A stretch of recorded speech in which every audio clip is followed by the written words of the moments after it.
somebody, it's the hook. In this video, I want to show you the 4 steps that I go through each and every week using Notion so that I can prepare my message in a way that people not only remember it, but they actually do the thing the Bible says for us to do. So each and every week, I have a preaching calendar, and as I go into the new week, I press preaching notes, and boom, here are the toggles I look at every single week. Real quick, I took a lot of this from John Mark Comer. I suggest you go to his Art of Teaching conference. You can do that in person, or they have an Art of Teaching masterclass. I need to give credit where credit's due. So every week I read my Bible, I figure out what the passage is trying to communicate, and then I begin to formulate my thoughts through these 4 sections. Section 1 is the hook.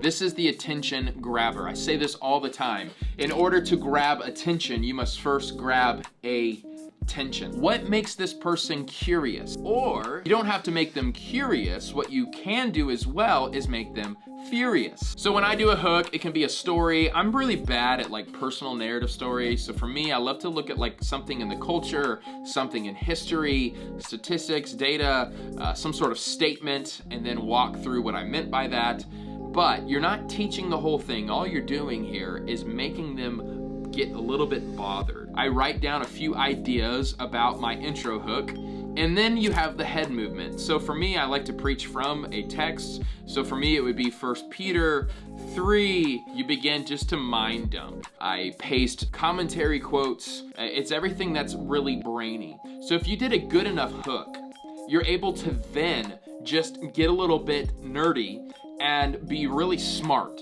Give them what they need to know. You're teaching them at this point what to think. And so this is when you describe the Greek. In a YouTube video, this is when you give, just the hacks that make sense, and it's very, very logical. But then you have to move to the heart. Not only have you taught them what to think, but now you transition to teaching them what to feel. So in this moment, you wrestle with the text and you have empathy for those who are struggling with whatever this verse is talking about. You get vulnerable and you talk about how hard this is for your own life. You begin to paint a picture and you go a lot more emotional than you were previously, which was just logical. Now the problem is most people just end their video there, or they end their message there, or their book there.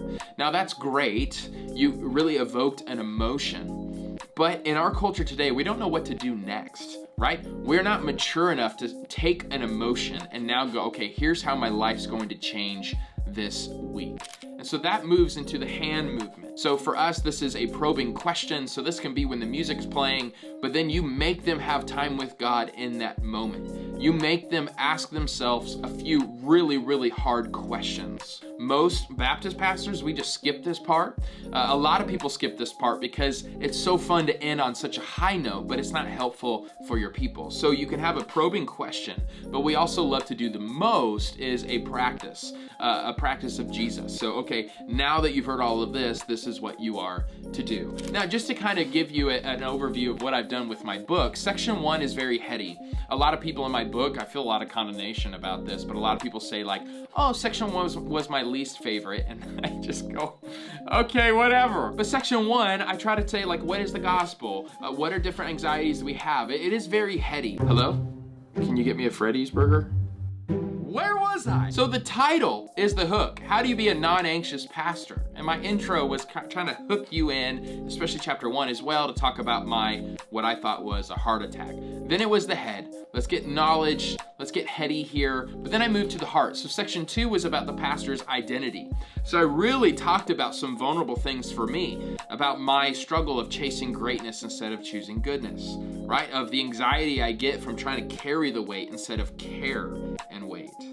Right? The heartache of trying to be a motivational speaker instead of a maturational leader. So that was all heart.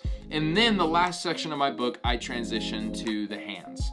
This is what do we do now? So I talk about a digital way of life, a devotional way of life, and a dinner way of life. So I give people 6 habits that you can do, 3 of them on a daily basis, 3 of them on a weekly basis. How do I take this message that did inspire me, but now how do I change my life this week because of it? Not just this week, but for the rest of this year or for the rest of my life. A lot of us as communicators miss out on the hands, or we miss out on the heart or the head, right? Or the hook.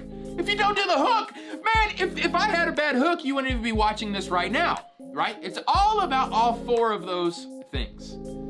Man, the only way we go forwards is with 4 words. Come on, somebody! It's the hook, the head, the heart, and the hands. That's the idea. It's been very, very helpful for me as a communicator because now every week I just go to Notion and I just dump all of these ideas. So the Notion doesn't have to be perfect. It's kind of my mind dump, but it puts all of my ideas into those 4 categories, and then I move it over to a Word doc.